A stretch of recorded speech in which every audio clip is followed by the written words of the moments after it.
Ideme dávať lineárny motor a potrebujeme pod ním troška upraviť ten spodek, lebo toto je také nerovné, tak my si toto musíme zrovnať. A každý jeden má motor vlastný? Toto je motor a tam je tiež motor. Tento. A tieto už sú sfunkčené, či? No, mechanicky sú urobené, ale ešte elektricky nejde. Jaro, nebuchnem ti tam, môžem, hej? Môžeš. 1900. No tie sú 1900 a tieto budú asi 1900. A toto tam bolo tiež, či zase nejak? Nie, to sme dali nové.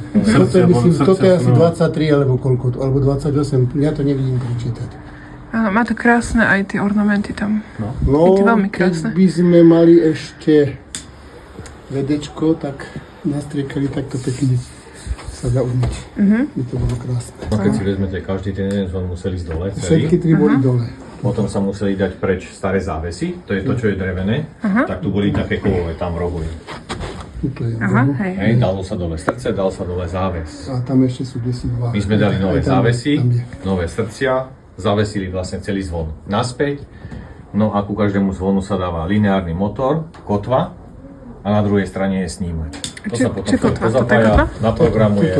Tuto je snímač, ten bude dávať tomu ten pomer, že kedy ten motor je A kotva je Čiže toto? tie motory, ktoré sú tuto dole vlastne nemedzi, tie sa nebudú To už je po životnosti. To sú tzv. Tie lineárne Hore. motory, to sú bezkontaktové motory prakticky. Čo je toto? To bolo kladivo na Odbíjanie hodín. odbíjanie hodín, ale to tu už roky nemáte.